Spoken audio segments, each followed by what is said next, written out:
Hi, everybody. I'm so glad so many of you have joined already.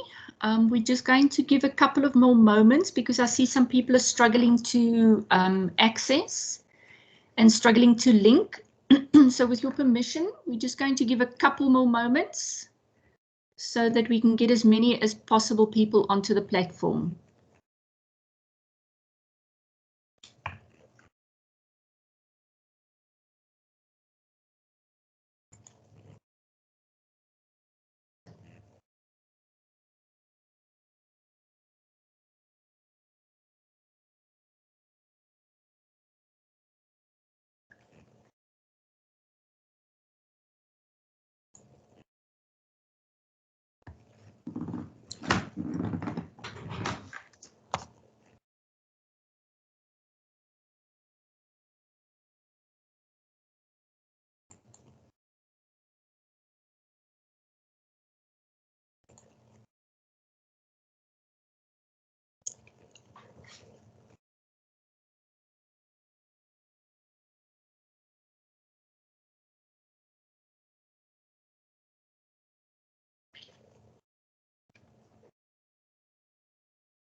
Hey, everybody. We haven't started yet. I see there's still a couple of students struggling to join. So with your permission, just one more minute, and then we can be all systems go.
Alrighty, folks.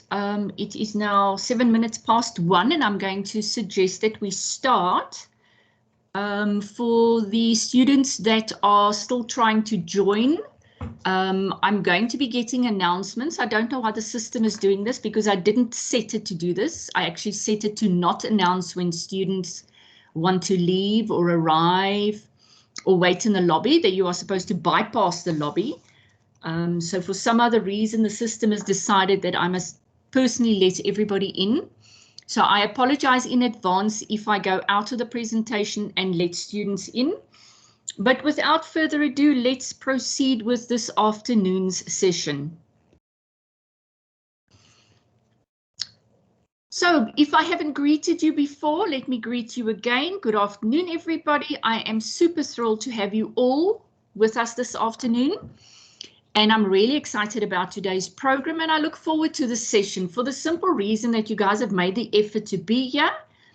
And since you've made the effort to be here, I'm really going to do my best to ensure that you get value out of today's session. Okay, so here's one of those times where I must let somebody in. Okay, and you have been let in.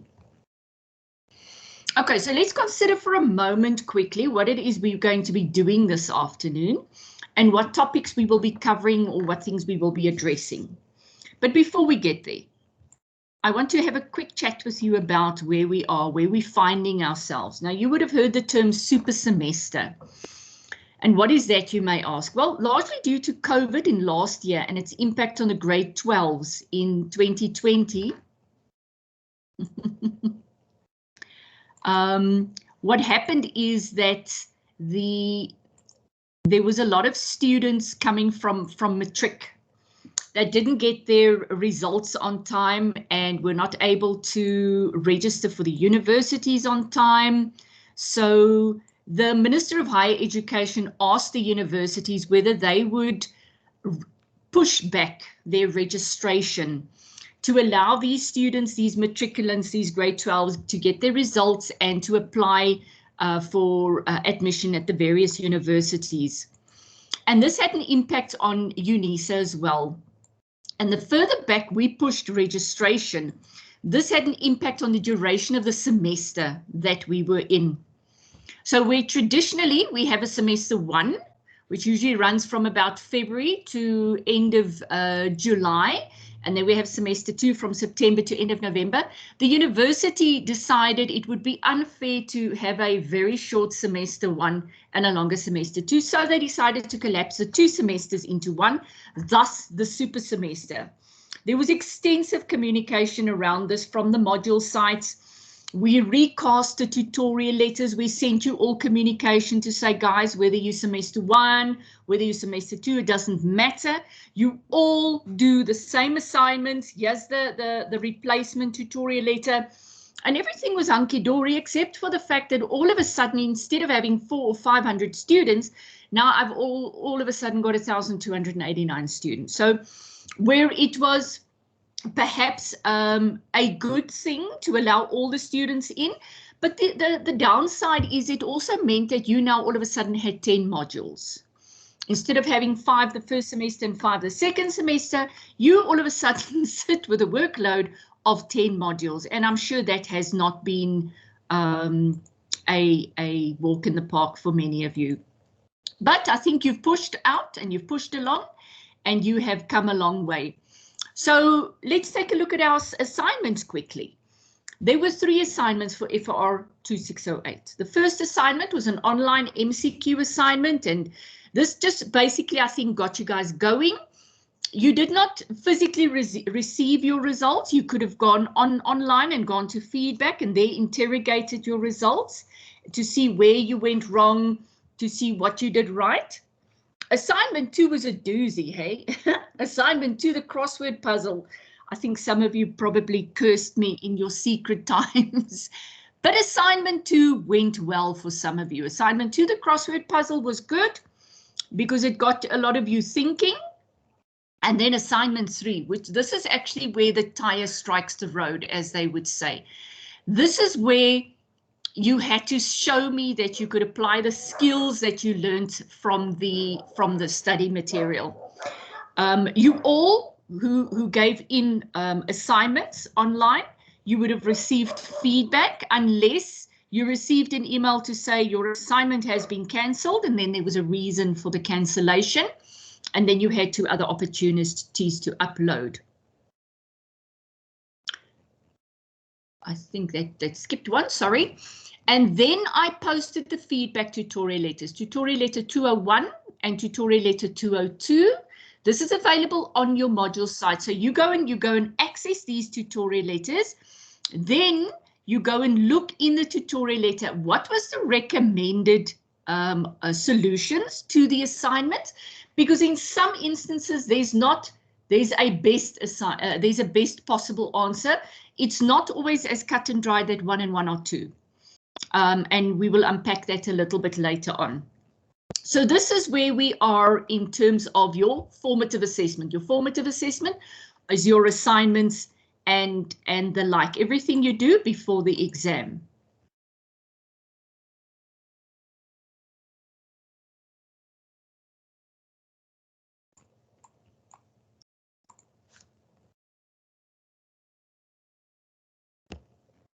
So your summative assignment, what is this? This is your examination. And if you don't already know it, that when your exam is, allow me to enlighten you. You will be doing an exam over a 2-day period. The system will open on Monday morning at 7:45 on 11th of October.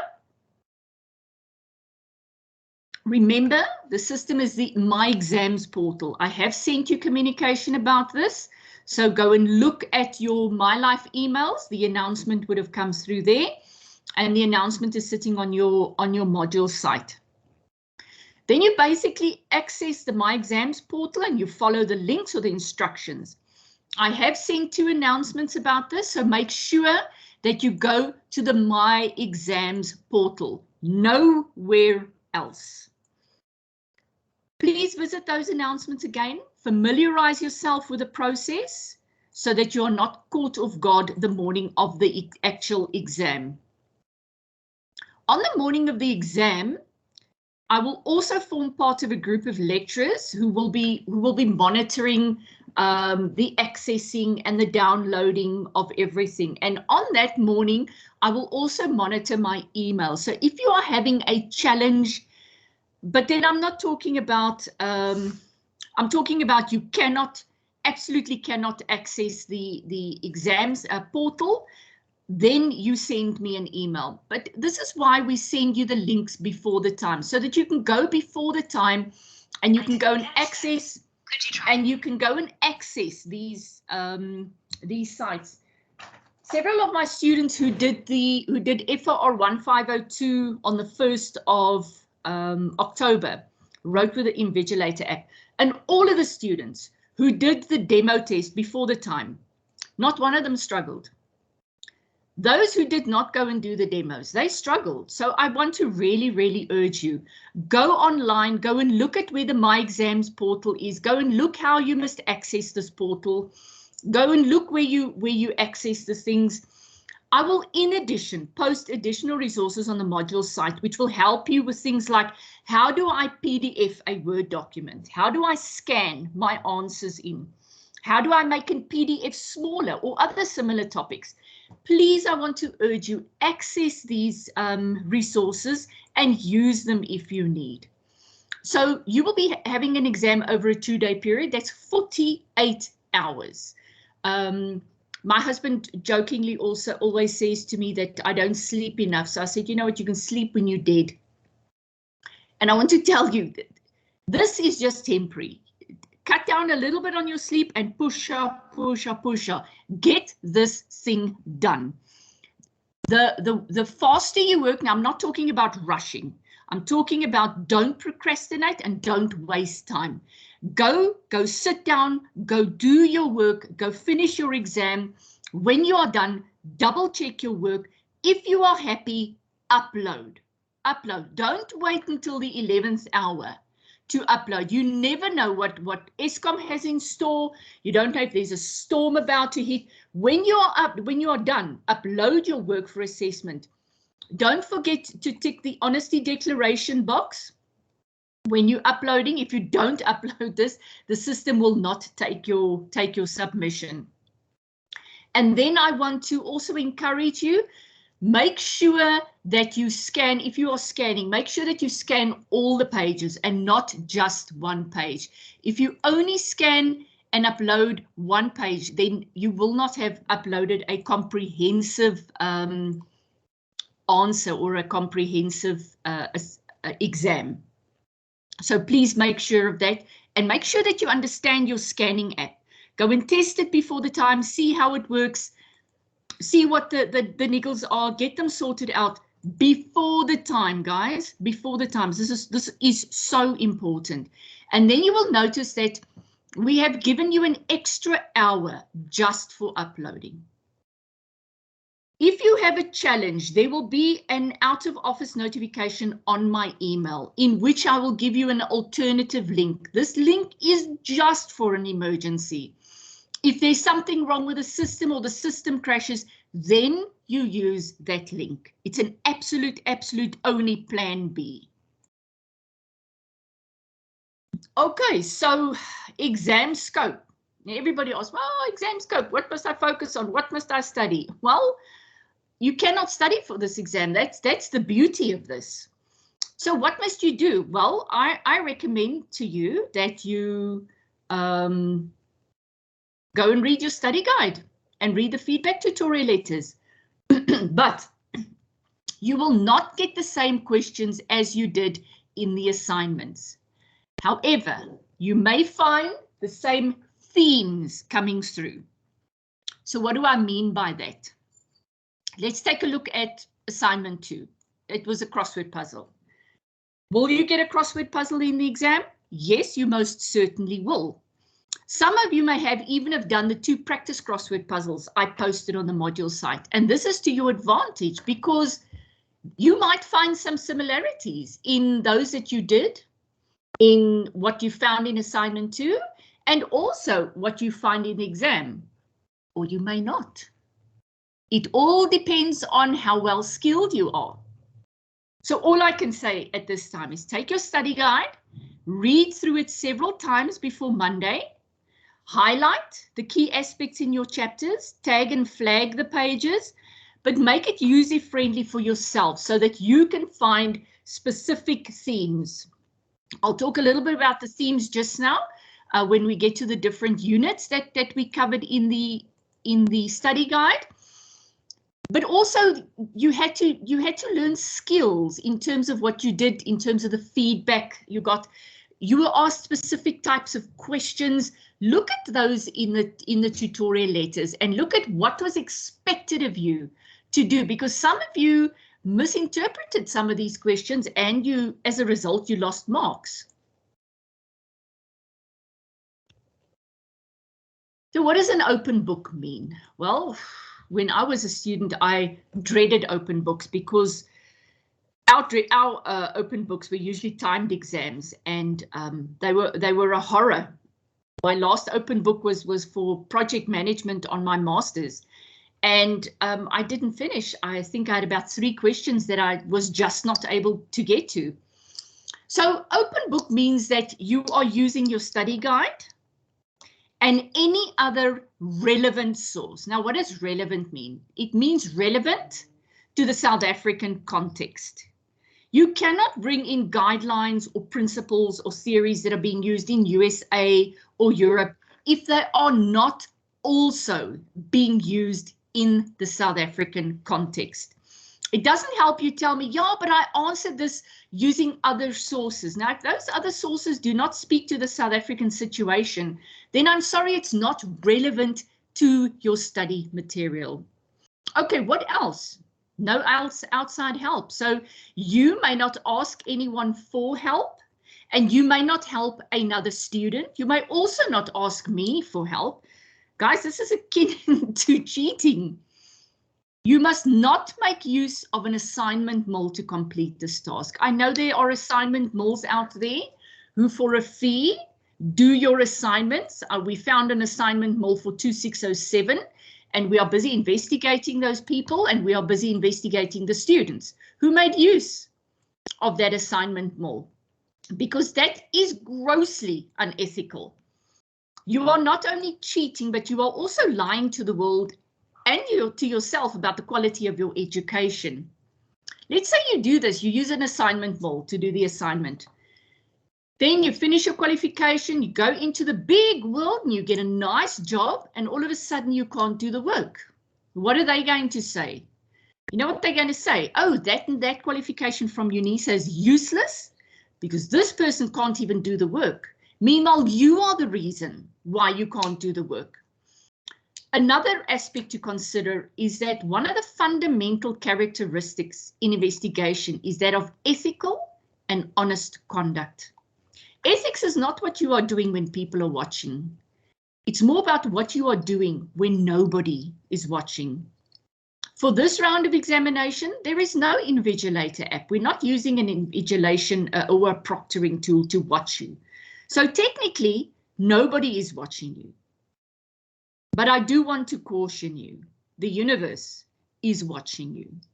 So do the right thing.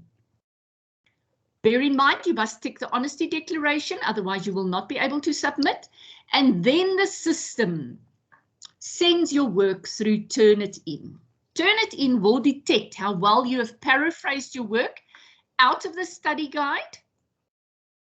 And it will also flag when two students submit very similar exams. So if you and your student buddy are going to do this exam together, you are going to be caught out because Turnitin will flag your submissions.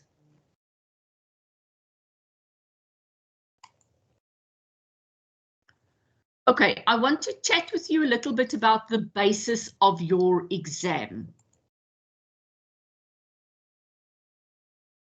Now, many of you, this will not be the first exam you write. It's probably a second or third or fourth exam that you will be writing. So I want to advise you that your exam will be in the format of, you will have a case study, which will guide everything that you do in your exam. When you read the case study, try not to laugh, because I'm sure you're going to say, yes, I identify with this, and that's the idea. I need to create a context that you can identify with from a South African perspective, so that you can use the theories, the rules, the principles, the processes as lenses when looking at this case study. You will then have to answer specific questions, and you're going to have to ask yourself, what does this question expect of me? Is it a name and discuss? Or am I expected to identify certain theories and explain it, how it works at the hand of the case study?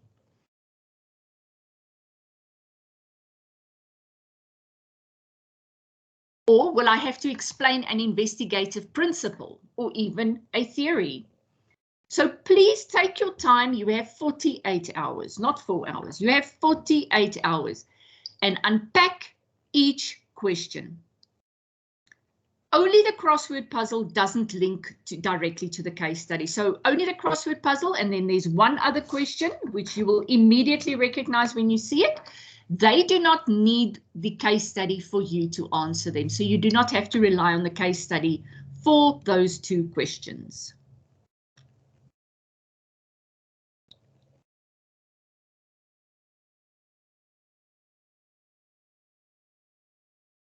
Okay, we were talking about themes just now, and this is where the themes come in.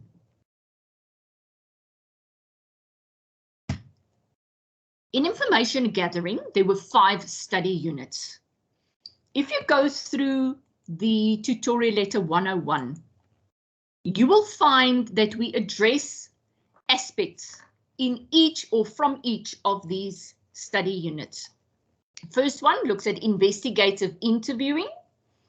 Then we looked at statements, note-taking, and investigative reports. Then we looked at crime information.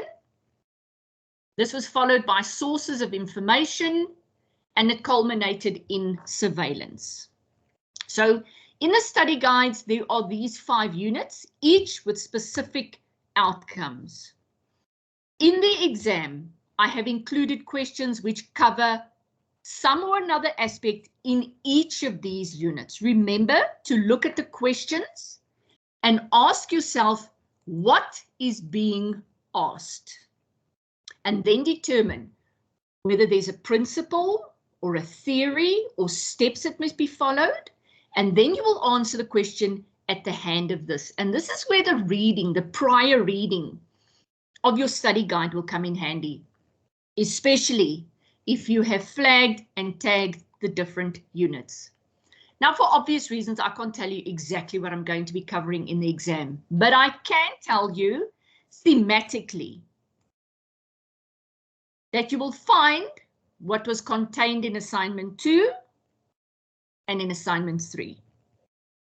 Now, very important, you have to reference the source that you are using when answering the questions. This is something that we have emphasized while we have given you the feedback on the tutorial letters, as well as our class we had, the previous class we had.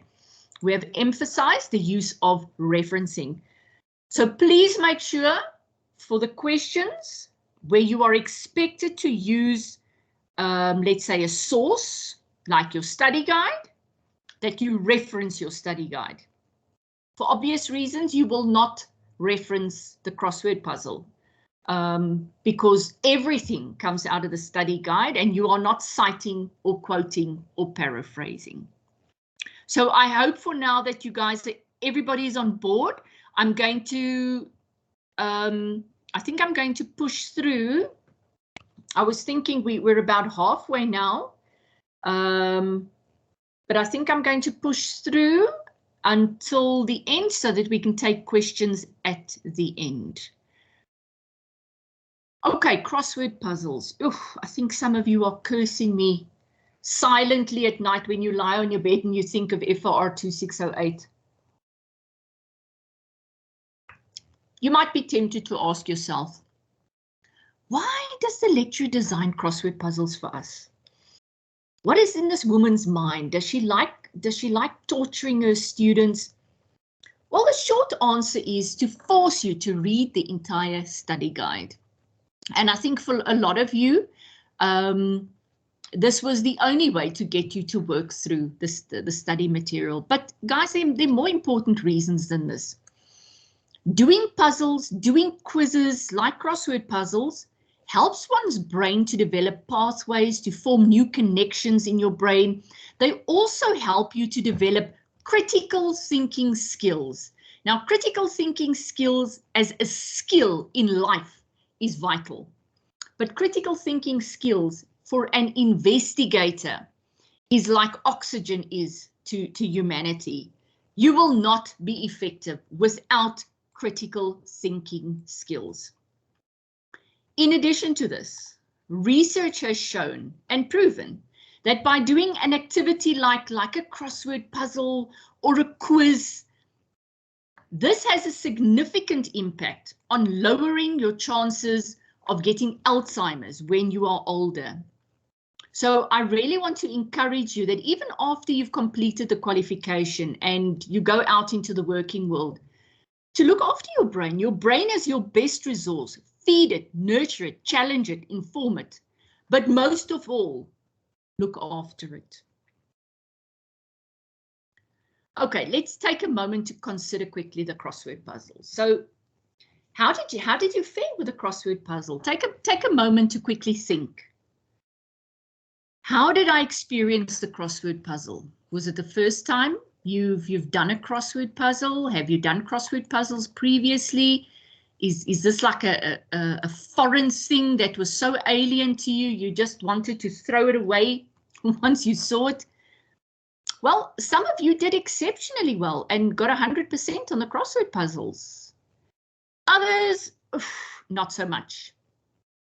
Now, it does not help that you tell me, this thing, I can't do this thing. Well, Henry Ford once said, whether you think you can or you think you can't, you are right.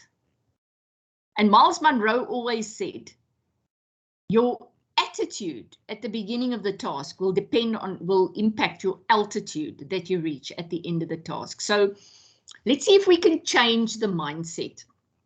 I'm sure many of you are thinking, I can't do this. But once you start and you get the hang of it, it will become easier and it will be an achievement when you're done. So here's some tips from me. So you can either complete the crossword puzzle by printing it out if you have access to a printer, but you don't have to. If you can print it out, complete it in pencil, then you're going to scan it in. Or if you can convert it to a Word document and then you complete it electronically, or on a piece of paper, you can write down, let's say, down 1, 3, 5, 7, and 9, and then you write the answers to down, and then you write across 2, 4, 6, 8, 10, and then you write the answers to across, or you simply put 1, 2, 3, 4, 5, 6 up to the end, and then you write the answers in that way. I did expand on this in the tutorial letter, so take a look at what I say there. But I want to caution you, if you look at the example that I'm giving you here, the answer to 1 is sauce, the answer to 2 is apple, the answer to 3 is acid. The answer to 4 is capital, but look what has happened now. I've made a spelling mistake when I wrote the answer down. It won't impact if you do it on the in the crossword puzzle itself, but I'm going to pick up the spelling mistake and you are going to get 0 for it. Yield similarly has been misspelled where I wrote it down, but if I completed that yield in the crossword puzzle itself, I would have seen, oh, this doesn't fit, and then I would have realized I made a spelling mistake. So I really want to encourage you, if you want to write it out 1, 2, 3, 4, 5, 6, 7, 8 to the end, and you can do that. That's really not a problem. But before you do that, see if you can complete those options on the actual crossword puzzle itself to see, does everything fit? And then make sure that when you do write it down, that you double check your spelling, because a spelling mistake will result in a 0 mark for that specific choice there. So please take careful note of that. Okay, another thing that you guys had to do in assignment 3 was the statement. Now you would have learned from FOR1501 that statements are possibly one of the most important activities that an investigator engages in. So when you looked at assignment 3 and you read the question,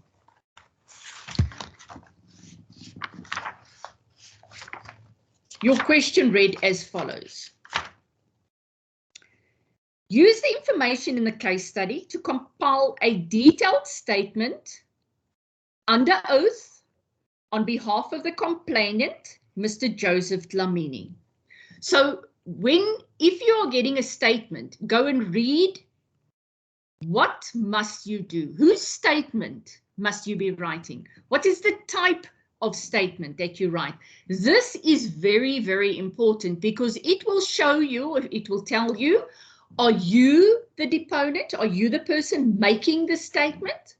Or are you the person writing down the statement?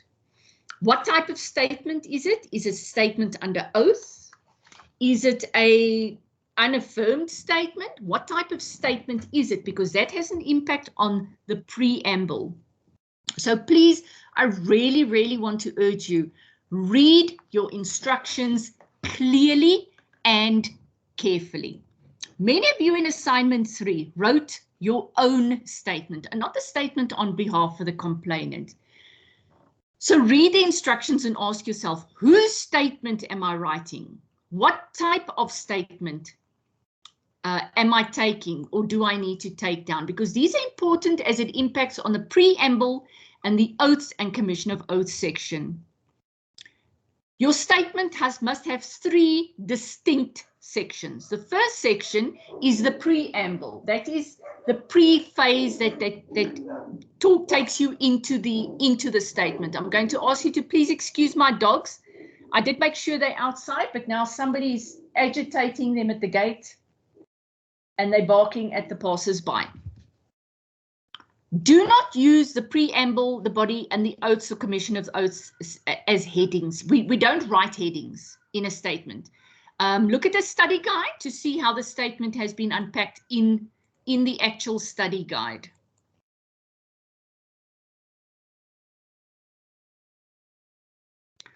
Okay, so let's take a look at the various sections of the statement and let's consider what is important in each of these sections.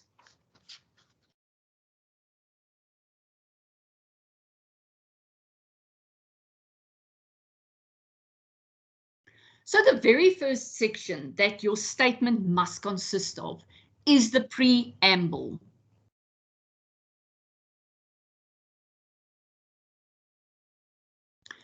So the first and possibly the most important section is the preamble because it contains the details of the deponent.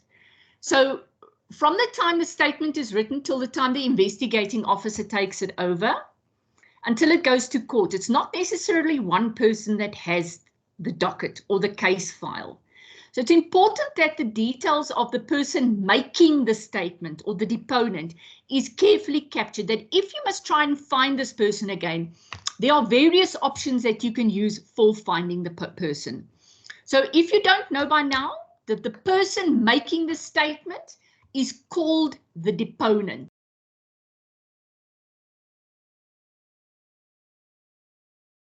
If you are the police official or the investigating officer and you are writing down the statement, you are not the deponent.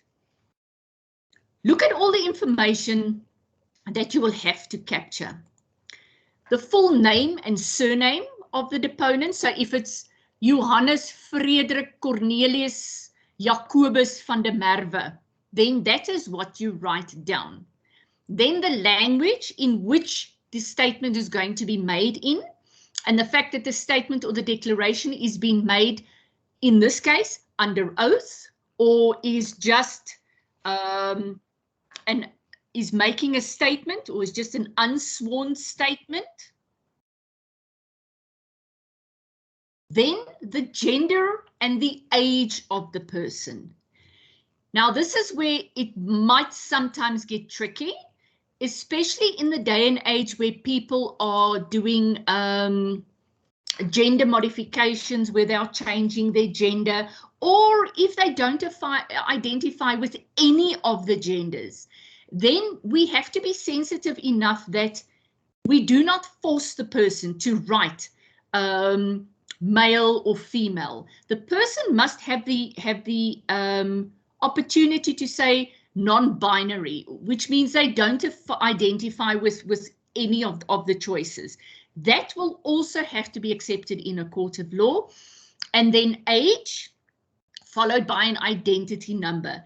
Now, from the identity number, you will be able to determine the age of the person. You'll be able to determine whether it's a male or female, and you'll also be able to determine whether the person is a South African citizen or not. Then the residential address of the person, the telephone number or cell number. If they have both, you capture both. Then the work address, if this person is employed, the work address as well as a work telephone number, and then important, an email address and the occupation of the person. Now, in some instances where if the deponent lives in an incredibly rural place, like an informal settlement, then there are no street addresses, but there might be zones, or there might be a village name. Then you write that down. You write down the name of the chief of the village, because that will give you a starting place, that if you have to go and look for this person, then you have a starting place where to look for this person.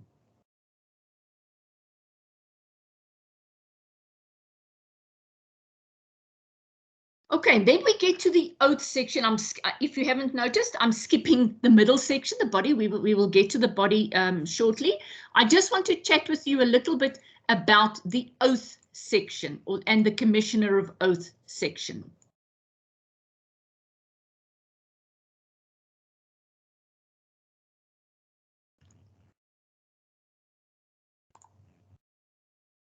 So the oath section and Commission of Oath section are the two sections at the end of a statement. And this is why it's important that you determine before the time, will the person be doing a statement under oath or will the person be doing an unsworn statement? Because the preamble, you capture that part and this is where it culminates. So let's take a look at the oath section. Remember that when you present the statement in court, the court will view the statement through the lens of the oath or affirmation, or whether it's unsworn or whether it's been done by a developmentally challenged person or a child. That is the lens they will use through which to view the statement.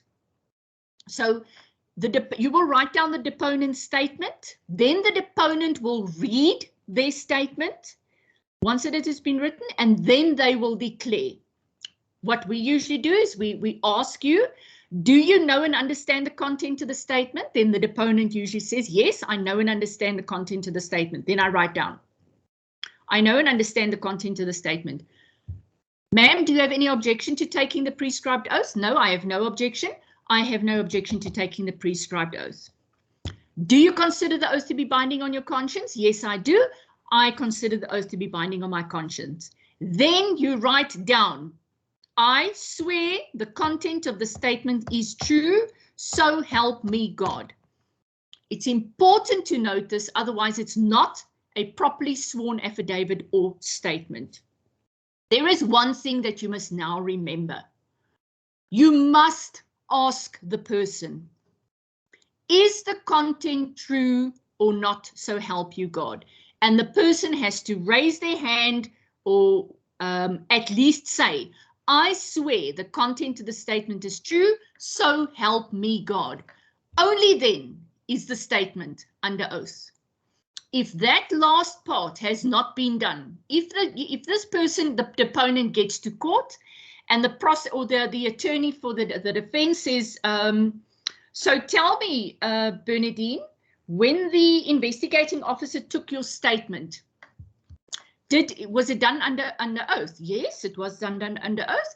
And tell me when it was done, did he ask you to swear to the content of the statement that the content is true, so help you God?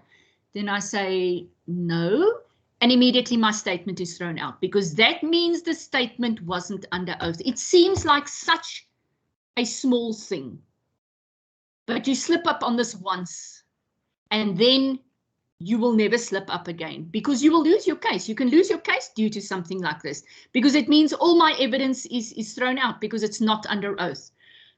So remember, please remember those last two things. I swear the content of the statement is true, so help me God. Let the deponent say that.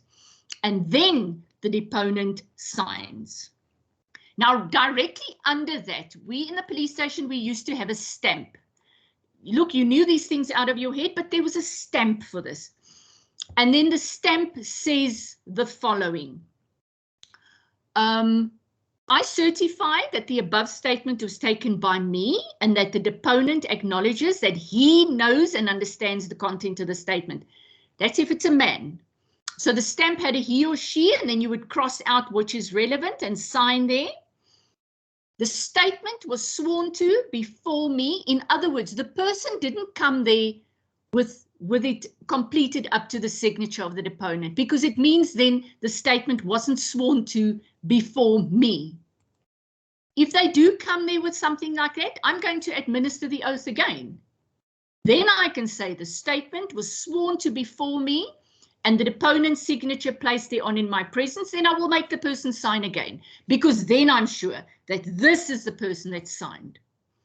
Then place, date and time, and then signature of the Commissioner of Oaths, and then the term Commissioner of Oaths. You can only write this if you are a commissioner of oaths. If you're outside the police, you can get a certification as a commissioner of oaths, in which you can then do this type of thing in your work environment. Then it's important to have the full name and surname of the commissioner of oaths, the physical street at which you work. And that concludes the oaths and the commissioner of oaths section. But then there are two more things that are very, very important. The structure of the statement. The statement must be divided into paragraphs. So your preamble is usually paragraph, the first paragraph, and that is titled 1. Then when you start telling your story on Monday, 4 October 2021 at approximately 1400 hours, that is where paragraph 2 starts, and then you number the paragraphs. We usually did it in the middle. You leave that line open, you number the middle of the line 2, and then you start on the very next line. You also don't leave lines open if you're writing on lined paper. Never leave lines open. Okay, and then it's important that if you make a mistake, remember you're taking the statement down by hand, and you make a mistake. Let's say you misspell brain and you say Brian. You cross it out with one line, you initial there, and the deponent has to also initial there. So every time you make an error, you cross it out neatly, you sign or with your initial, with the date, and the deponent also initials there. Then the actual statement, let's say it goes 3, 4, 5 pages, you both initial on the bottom of every page, or at least on every page, so that you are certain that these are true copies of what was originally captured in the statement. The statement is then filed in the case docket under clip A, which is where all the evidentiary material will be held. It's always good if you can have the statement typed afterwards, but then you have to do all this, the signing and the declaration afterwards again. But that's neither here nor there. But an important thing I want to emphasize is that lying under oath or lying in a statement, even if it's an unsworn statement, amounts to perjury, and it is punishable by law. And threatening somebody or forcing somebody to lie under oath is also punishable by law. And you as the person threatening the other person to lie, you will be punished. That other person will probably get off because you threatened that person. So please make sure that whatever, if you have to make a statement, whatever you say is the absolute truth.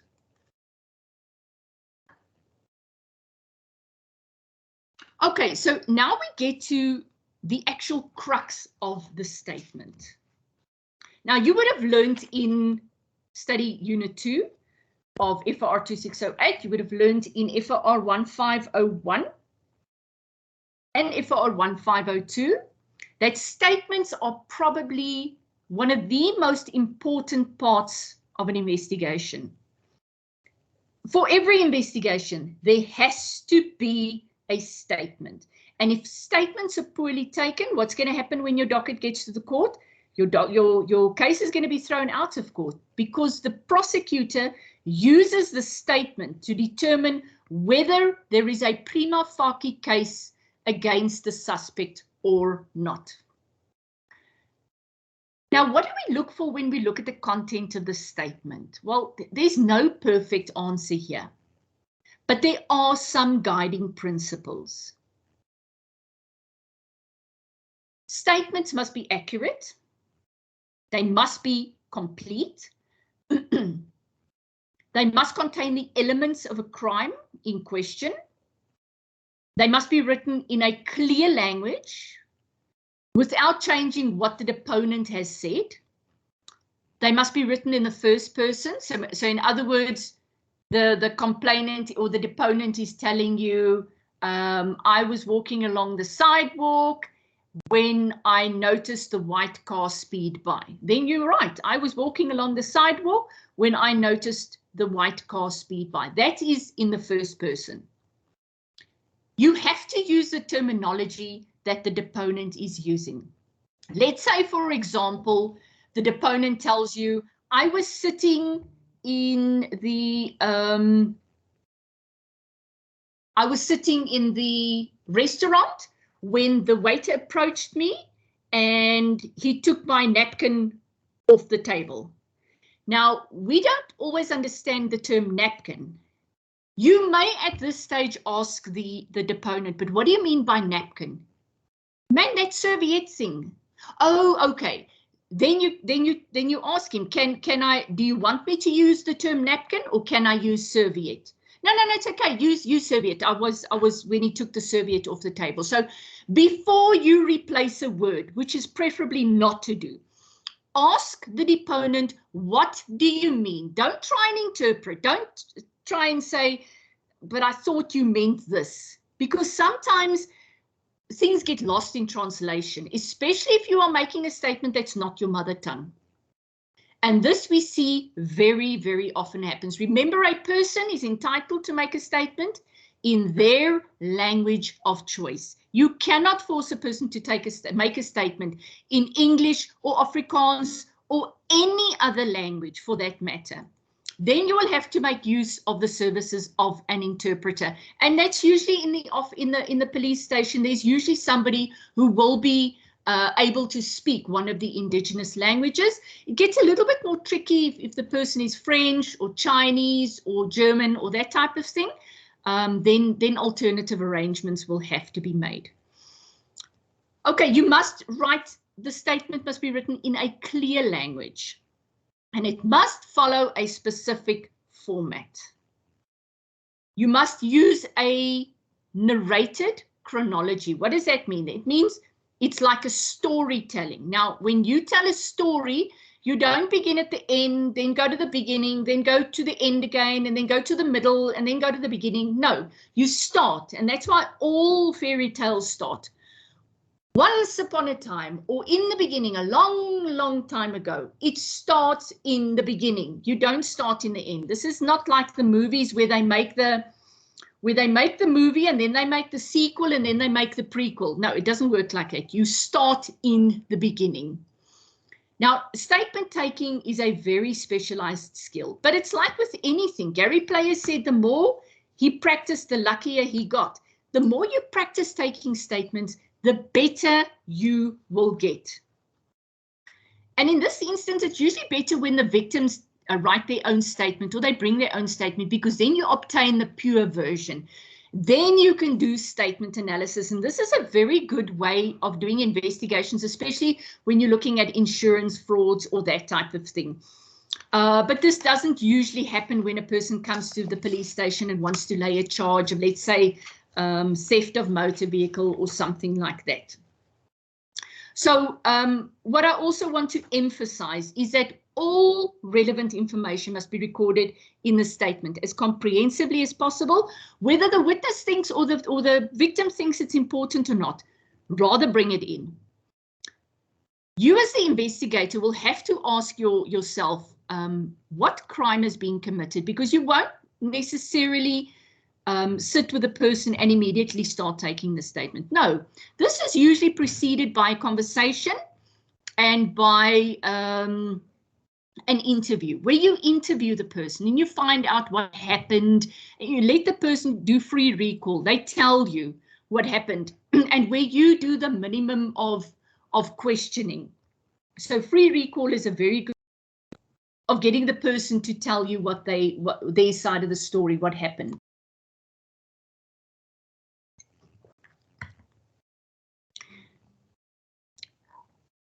The person making the statement, the deponent, can only tell you what they themselves heard or what they saw. They can only relay personal experience. They cannot tell you, I was walking along the pavement when I saw the white car rush by. Yesterday, that same white car I heard by my neighbor had been rushing up and down in the street. You cannot say that, because that's hearsay evidence. So Only what you yourself or what the deponent themselves witnessed or experienced can be captured in the statement. In crimes against people like assault or something like that, it's very important that you write down the nature of injuries, wounds, damage, what the person experienced, shock, fear, anxiety, wounds sustained or emotional trauma are incredibly important because this also speaks to the seriousness of the incident. However, I want to caution you here. A recent study done in the Eastern Cape showed that the large majority of the police officials, the first responding officers who were taking the statements of rape victims, were under the impression if no violence was used, then it wasn't rape. They were under the impression that violence is an element of this crime. So if there was no violence used, in other words, the victim isn't injured, her clothes aren't torn, then this isn't a rape. Then they make up their mind that this person wasn't raped. You cannot make that judgment call. In crimes like rape, if that man puts a knife against your throat, obviously the woman is not going to fight. Or if he threatens her children, obviously the woman will not fight, and then there will not necessarily be injuries. So reserve judgment. You are not the judge and the jury. Let's talk about property crimes. If there's a theft or something, you have to have a description of the property. Like the computer or the cell phone or whatever was stolen. You have to describe the shape, the color, the monetary value or other value, the serial number, other identification marks, as well as damages. What's important here is that you must be able to, or the deponent must be able to explain their property or describe their property, that were you to find the property, that statement will be able to prove beyond reasonable doubt that that cell phone is that person's property. So I want us to take one moment quickly. If you are not looking at your cell phone now, just turn it upside down. Ask yourself, if you're wearing a watch, put it under the table or behind your back. If your watch were to be stolen or your cell phone were to be stolen, without looking at it, would you be able to describe it? Now, only you can answer that question. Now, you are not under duress now. You're not under stress now. You're under a normal environment. It's difficult to explain what something looks like. And I mean, we look at our phones daily. We look at our cell phones daily. We look at our watches, our property daily. Why am I telling you this? I'm telling you this because you can advise the person who comes to report to say, in future, do this. Now, what my husband and I do before we go on leave annually, we walk through the house. And the things like my jacket or my running jacket or my running shoes, if I'm not taking them with, or the TV or a radio or a docking station that is being left here, we take video clips of that so that we have proof, and we take a video clip of any damage or chip or dent or mark that is on. Guys, if you just hold the line for me one moment, my COD is looking for me.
My humblest apologies, I am back. Okay, let's carry on. So we take this video clip and we keep it. And the reason why we do this, that is if something happens, we have proof and evidence of the property we had before we went on leave. Okay, so let's take a look at other things, hey? When property is insured, it's important that you capture the details of the insurance company so that that is captured in the statement. In most crimes, the victim or the deponent will be able to give you a description of the suspect. The victim usually remembers things like race and gender, the build or the height of the perpetrator, any weapons or tattoos or scars or identifiable marks on the person, whether they had a beard or a moustache, clothing they were wearing, the language they were speaking. If it's possible to get this type of information, it has to be captured in the statement.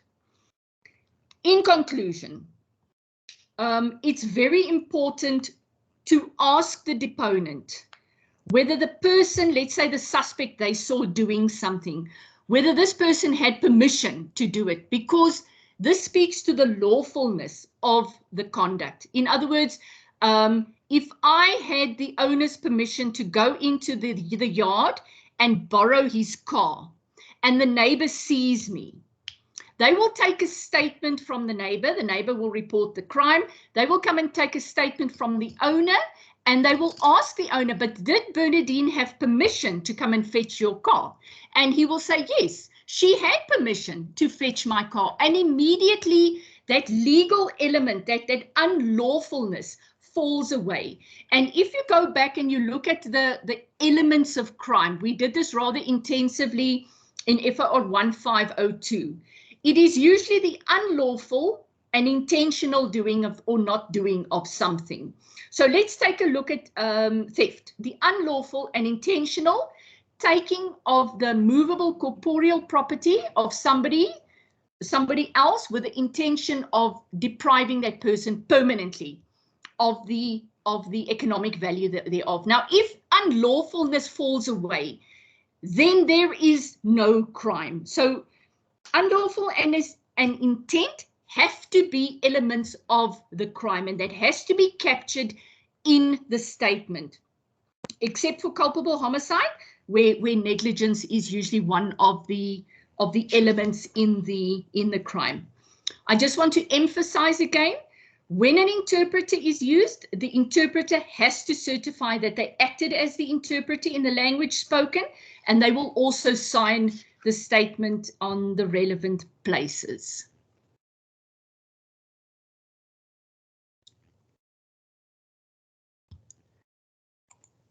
Okay, and I think we have reached the end of the presentation. What I'm going to do is I'm going to open the floor for questions and answers. Let me just give everybody mics. Okay, and now everybody should be able to use their mics. And I'm going to ask that you raise your hand using this little functionality. You will see my hand is raised. Raise your hand so I can see if somebody wants to ask a question. We will take 3 questions, do the answers, take the next 3, do the answers until we are done. Okay, I see we have our first Janisha. I have a hand from Janisha. Any other hands? Temba. We have a hand from Temba. And we have a hand from Nomsa. Okay, let's take those 3. Janisha, Temba, and Nomsa. In that order, please.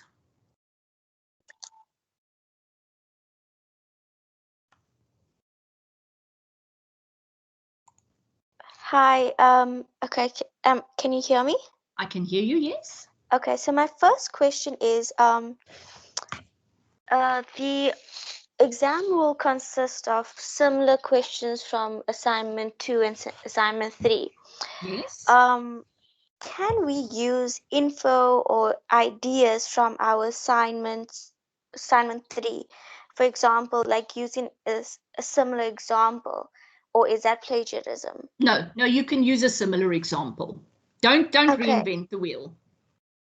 Okay, and then my next question is question 2 in assignment 3, right? It's about establishing rapport during an interview.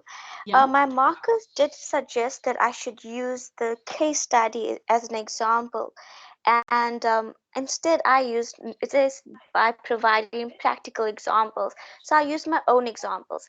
So I would I know for the exam it's going to be a case study. So should we only use examples from the case study? There where it's relevant, Janisha, if you are talking about applying a principle, let's take like building rapport or establishing rapport, you apply that principle at the hand of the case study. It all depends on how the question is phrased. All right. So Okay. look at that. Okay. Okay, thank you. Okay, Temba? Yeah, I wanted to ask the question. Can you hear me? I can hear you loud and clear, Temba. Yes. On the statement, I saw it saying on the bottom of the statement, we must initialize and be dated. I don't understand on that part. No. When you make a mistake in a statement, the deponent, in other words, the person whose statement it is, and the person taking down the statement, you're going to cross out lightly. Let's say it's a wrongly spelt word, and you're both going to initial and date there. On every page, let's say there are 5 pages in the statement, both of you just make your initials. This is to prevent somebody from coming in and putting in another page there with other information on it. Okay. So can I ask Ferdinand, is it right for me on, let's say it's 5 pages, the first page on the bottom, the deponent is going to sign to show that he's the one who's did the deponent and the police official, the commissioner of oaths. Okay. All right. No, I'm fine. Okay. Thank you. All right. Okay, Nomsa.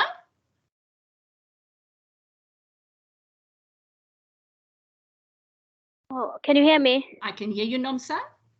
Okay, Professor, I would like to know the first question on the statement. Yeah. When the statement is under oath and I am a complainant, yeah. Do I really like to write the statement on the first person, but using the person who laid a complaint on me as an investigator? Okay, I'm not following your question. I'm not understanding. Okay, let me make it like clear. Okay, I was doing the 20 June paper. So on the scenario, there was someone who complained about someone who stole the meat and sell it with a reasonable price. So the statement was like given for me to write it as a complainant. So I'm asking, on the first paragraph, do I write my personal details or do I write the personal details of the complainant who laid a complaint during the scenario? Let me read the guidance that I give, and this will perhaps give it a bit more clarity. In the case study, compile a detailed statement on behalf of the complainant, Mr. Joseph Dlamini. So I'm telling you, write a statement on behalf of Mr. Joseph Dlamini. So now you cannot write a statement as Nomsa. Now you must write a statement, I, Joseph Dlamini, state under oath in isiZulu. You hear what I'm saying? Yes. Okay, I understand now. And the last question was, okay, is it like a must to write the statement like with more than 5 paragraphs or more than 4 paragraphs? Is it a must, or is it good when like I left with words? Maybe I just stop on paragraph 4 and then I just write the closing parts. Okay, remember what is the purpose of a statement? You're taking the statement is telling the story of what happened. Now, would you like it if your husband comes home and he's got exciting news? He says, yeah, you know what? They phoned me from the lotto today. And then, honey, what are we eating for dinner?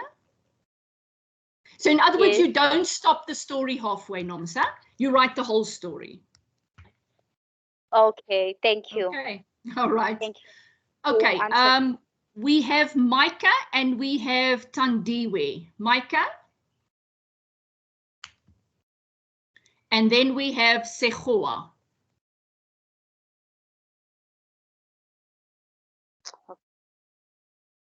Micah.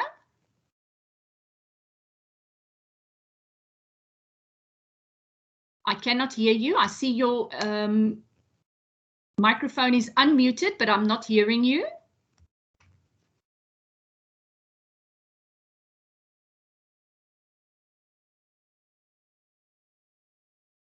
Okay, Micah, if it's okay with you, if you are able to, just write your question in the chat box. Okay, Tandiwe and then Sehoa. I've noted Nomusa, Armenia, and Tabising. We will take you on the next round. So for now, Tandiwe.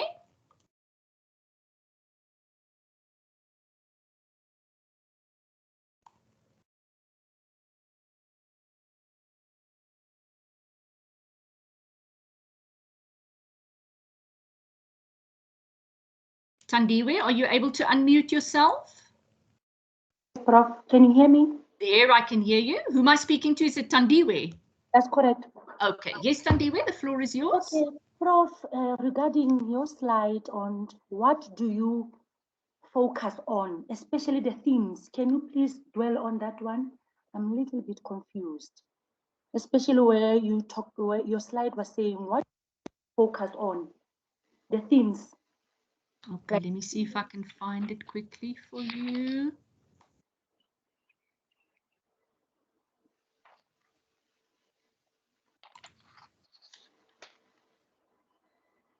This one. Are you able to see my screen? That's correct, Prof. Okay. Yeah, you said you'll explain later on the themes. Yes, yes, yes. And this is where we were. There. Okay, all right. Okay, so the thematically, the content of your exam will cover the 5 study units thematically. Okay, Prof. Thank you so much. Sure. Okay, Sehoa. Good day, Prof. Good day. Prof, I just wanted to ask this question. Is it possible for culpability to be maybe turned into murder? Can it be changed maybe in court, culpability? I think it is, but what they usually do with I think we're totally off off the discussion in terms of the content of the study guide. But if you look at the Oscar Pistorius case, I think he was charged with culpable homicide initially, but then they changed it to murder, and they looked at what type of intention he had. For me, I think they erred, because when you determine culpability, you do the reasonable man test. In other words, what would the reasonable man in his position have done? And then you ask yourself, is Oscar Pistorius a reasonable man? I don't think he is, because the reasonable man is not a Paralympic athlete, if you get what I'm saying. So yes, in short, I think it is, but there's going to have to be lots of there's going to be reasons for it. It's not something that you can just decide, okay, so we're going to change culpability from negligence to intent. Okay, no, thank you again. Okay, all right. Okay, I think we have Nomusa, Armenia, and Ntabising. In that order, please. Nomusa, you can unmute yourself.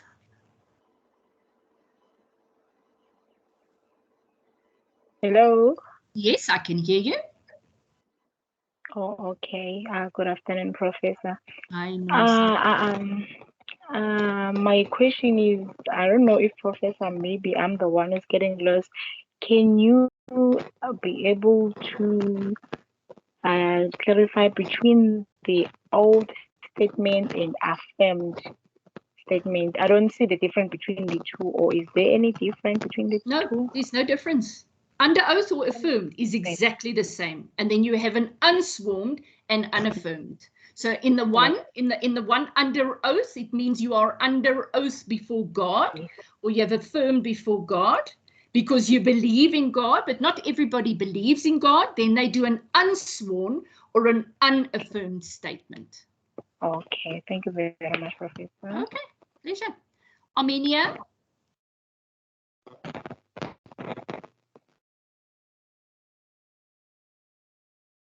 Armenia, you can unmute yourself.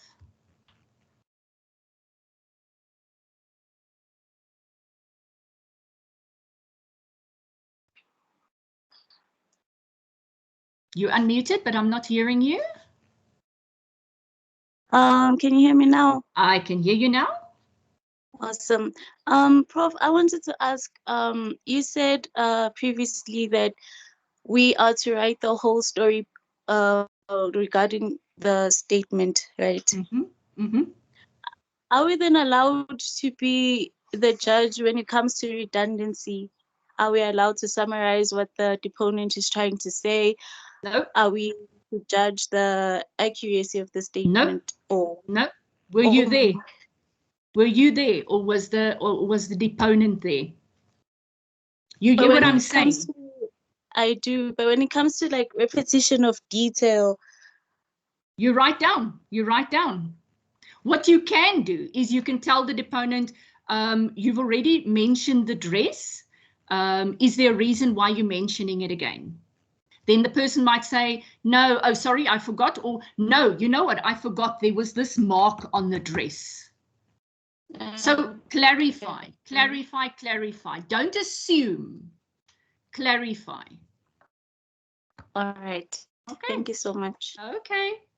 And we have Ntabi Singh and Sindisiwe. In that order, please.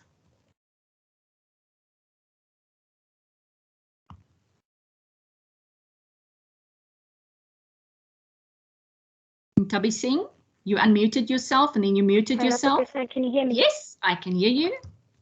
Hello, Professor, can you hear me? Loud and clear. Hello, Professor. I just, because I arrived a bit late. I just wanted to know if it's possible to listen to this, to listen to this session after this, if I can be able to visit the link and then listen, because I arrived a bit late for the session.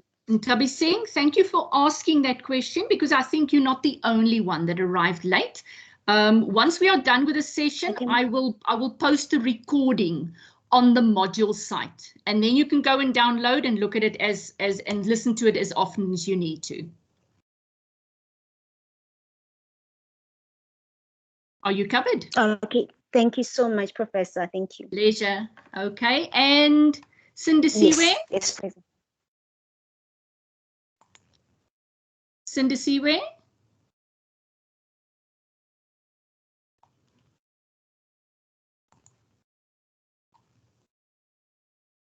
Sindisiwe, you can unmute yourself.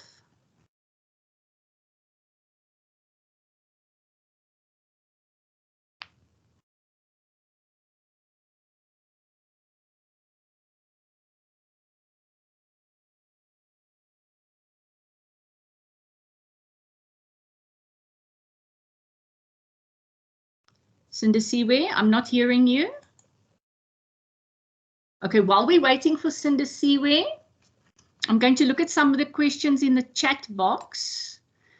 How to take an oath if I'm a complainant and I take down my own statement. You will not do your own oath. The police official will do your oath. If the deponent is not a believer, he does not say, then he does an unsworn statement. So in I, Bernadine Benson, solemnly state in English. That's it. In the signatures, can I use initials since I don't know how to PDF? Yes, you can do that. Just make sure that it's a full signature and not just initials. Remember that when you sign, you can also use a different font, then it looks like a signature.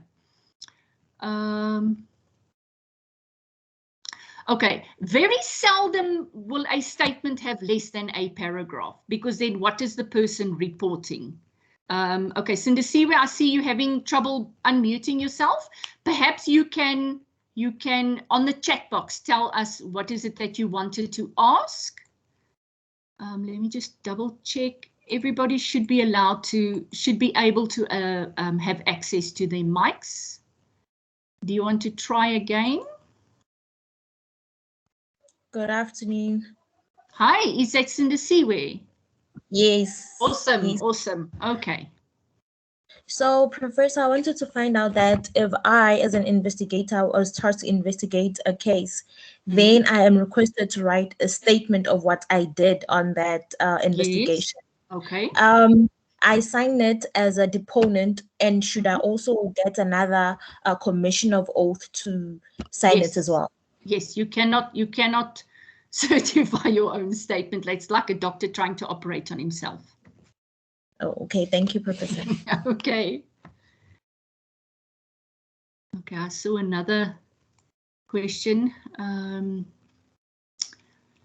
Okay, in terms of referencing, do we use in-text referencing or just footnotes? Oh, Masegu, we are not in law, we are in the School of Criminal Justice, so you use in-text referencing, please. Did I touch on the topic of investigative interviewing? Other than mentioning that we did talk about it earlier on in the year? No, we didn't specifically touch on the topic of investigative interviewing. Okay, I see there are 3 hands again. Now tell me if it's historic hands. Tandiwe, Sindisiwe, I'm suspecting Sindisiwe is a historic hand unless she has another question. And Micah, let's take them in that order.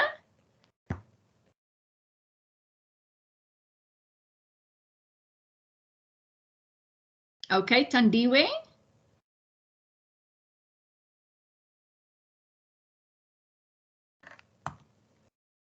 Tandiwe, you can unmute yourself.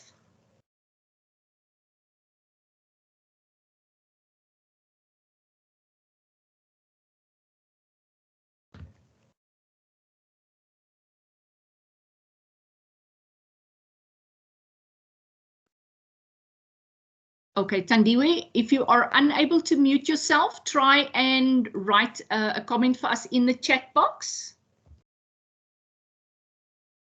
Micah, did you have another question? Okay, I see Micah. We've lost Micah. Okay, and Tandiwe is still there.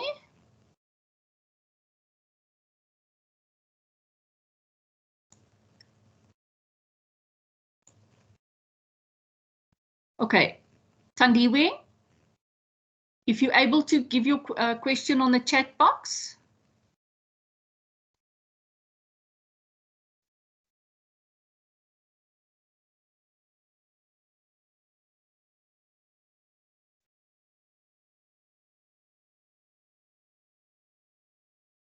Okay, guys, I see it's 26 minutes past. Okay, yeah, we have another one.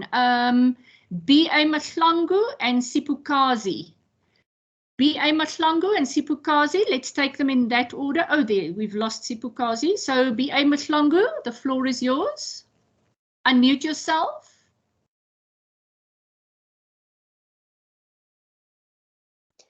Hello, Professor.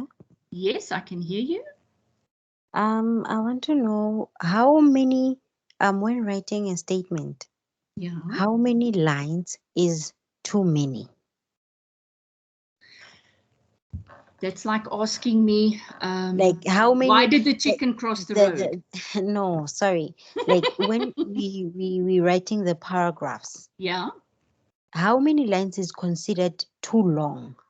Okay, I see what you mean. Okay, so the rule of thumb when writing a paragraph is that each paragraph must have a central idea or a central theme or a central point. So it's hard to say 4, it's hard to say 5, it's hard to say 10. It depends on the context of what you are writing. If we take the example in the study guide, let me see if I can pull that up quickly. There are 1, 2, 3, 4, 5 paragraphs, 6 paragraphs, eh? And the longest one has the description of the possessions. And there are 1, 2, 3, 4, 5, 6, 7, 8, 9, 10 lines. I know I'm not answering, but I think I'm answering. It will depend on what is it that you are addressing in that paragraph. It doesn't, you cannot write a paragraph with too much information. Write a paragraph on Friday, 28 July 2015 at approximately 7 o'clock. I left my home at the above mentioned address to go to work. I locked the door as well as the security gate. I left all the windows closed. Nobody was inside the premises when I left. Everything was in good order.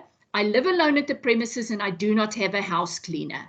So that explains the situation at the house. There's nothing else that you have to say there. You don't have to say it was a clear blue sky or it was raining unless the weather contributed to the crime, for example. Then the next paragraph is 3 lines. The next paragraph is 2.5 lines. It all depends on the content and the context of the statement. Okay. Okay, All I right. understand. Okay. Okay, Maurits Botha.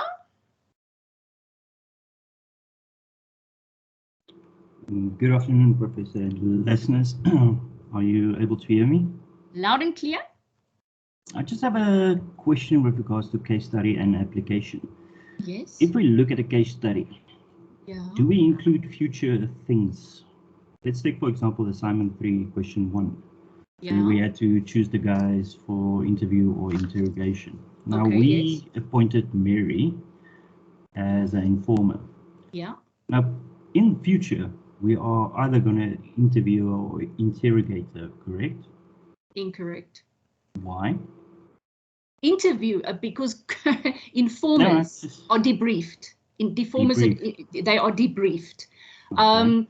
I'm glad you are asking this question because this is a pertinent question and it speaks to how you understand the question that you are asking.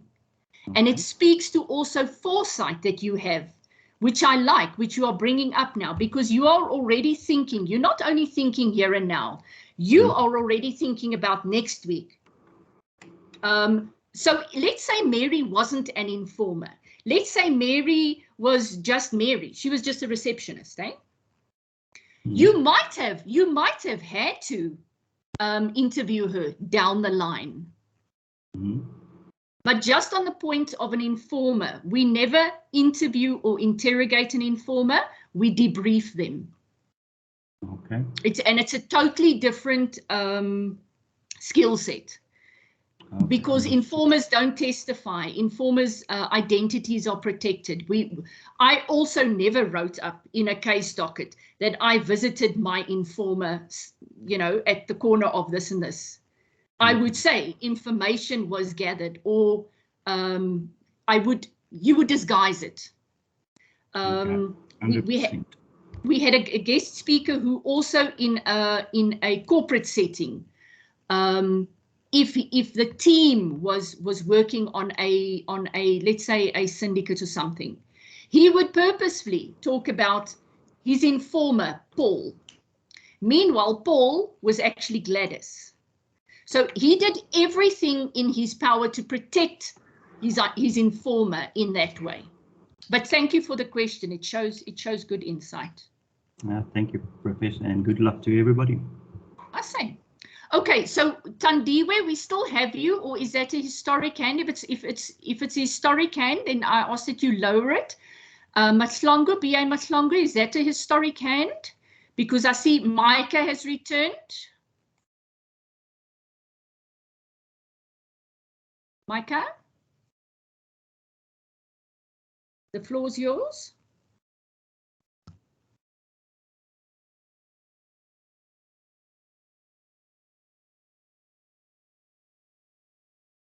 Micah, I can't hear you.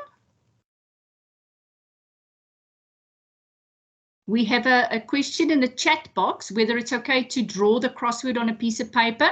It's totally okay.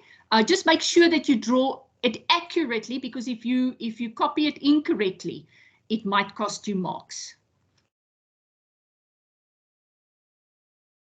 William wants to go through all the study units, maybe daily, using this mode of communication in the next few days. William, unfortunately, my program will not allow for that, but nothing prevents the students from on the Telegram group or another group to get together and discuss pertinent things.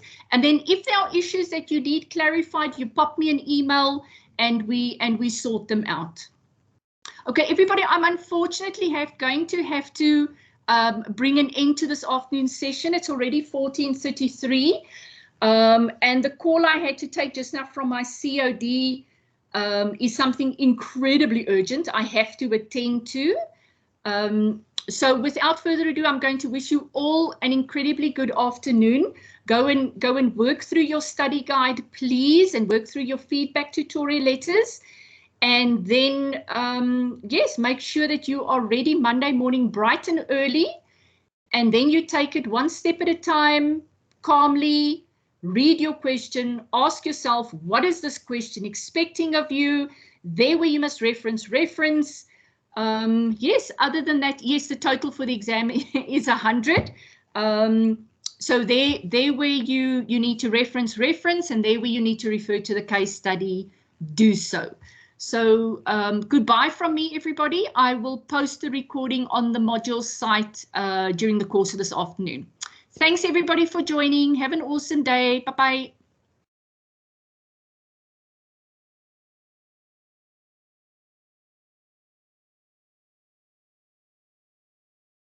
Shire?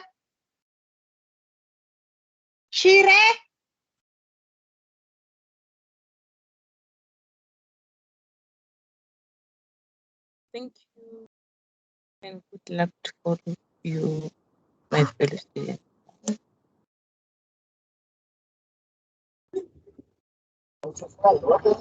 Okay.